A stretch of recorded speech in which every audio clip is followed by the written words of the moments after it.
LaMelo Ball and Brandon Miller combined for 60 points as the undermanned Charlotte Hornets beat the undermanned Indiana Pacers, so this was somewhat of an even matchup. I circled this game as a winnable game because the Pacers had a bad start to the season and Tyrese Halliburton had been playing bad, but they seem to have turned their season around with that signature win over Boston. And although I look at their conference finals run and see it as a result of injuries, they still have that aura around them of being a conference finals team, just like the Minnesota Timberwolves and Boston Celtics that the Hornets played a few days ago. So this was truly a game that could have went either way, and I'm glad that it went the Hornets' way.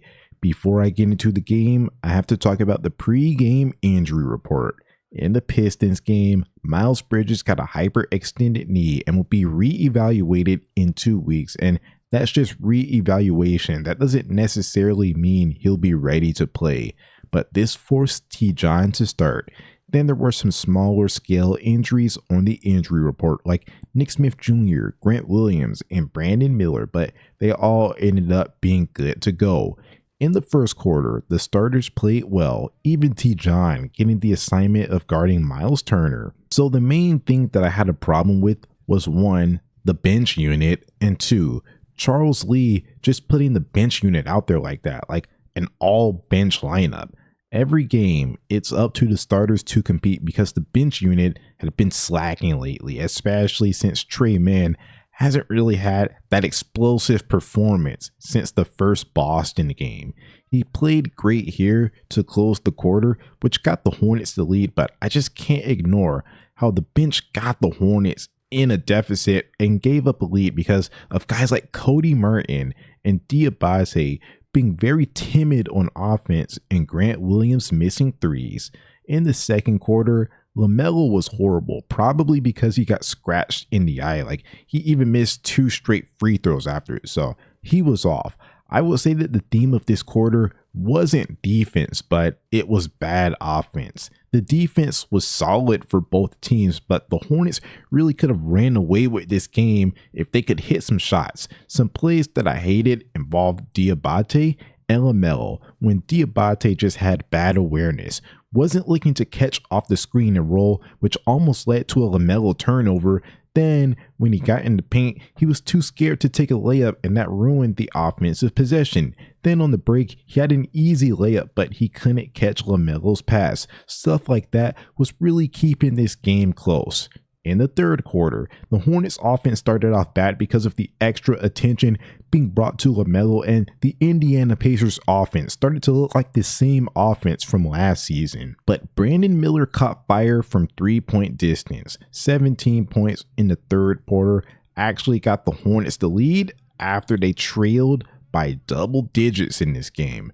And in the fourth quarter, I got concerned about Brandon Miller probably sitting for too long, but it didn't matter because it was a LaMelo Ball takeover, and it helped that he came into a lead, and the Hornets were building a lead because they were stifling the Pacers. And yeah, the Pacers waved the white flag with around 2 minutes left, and the Hornets win, and LaMelo puts an end to the Tyrese Halliburton talks for now.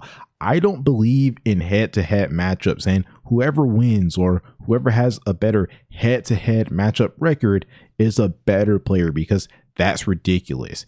It's completely possible for a player to be way better over the course of an 82-game season, but they lose the head-to-head matchups. Like, my rankings are based on the overall season, not 1 or 2 or 3 head-to-head matchups, especially since there's other factors that go into that, like team health and scheduling. Like, what if a team is coming off a back-to-back? Like, that's not going to be a fair fight. But hey, if Trae Young and Anthony Edwards showed LaMelo who's better in those games, despite LaMelo being better than them for the season overall, then it only makes sense to say that LaMelo Ball showed Halliburton who's better in this game.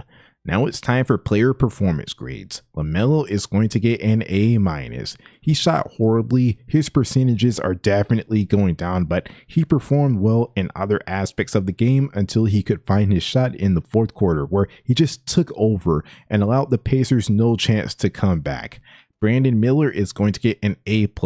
He didn't have an A+ whole entire game, but he willed the Hornets back into the game in the third quarter when they were down double digits, and he completely changed the trajectory of this game, so he deserves an A+.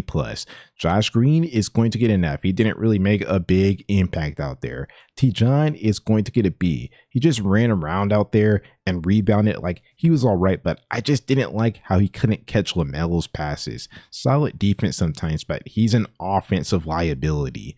Taj Gibson is going to get a C.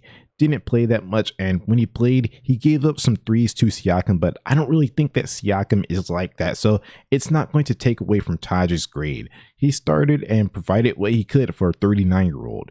Grant Williams is going to get an F. He's a turnover and fouling machine that takes too many threes. Trey Mann is going to get a B+. He didn't have a good whole entire game, but he was crucial in the first quarter when it came to getting the lead back that he and the bench unit messed up. Cody Martin is going to get a B+. He had a solid offensive and defensive night. I just wouldn't give him an A because to start the game, his offense was bad. Moussa Diabate is going to get an A-, especially for his expectations. Nice fight on the glass and on defense. I just wish that he wasn't a 0 on offense and could catch some passes. And that's all for the relevant rotation in this game. The Charlotte Hornets play the Philadelphia 76ers on Sunday. With no Joel Embiid and no Tyrese Maxey, this is a game that I have circled if the Hornets are serious about making the playoffs. Like, it's a winnable game for sure. But yeah, that is all for now.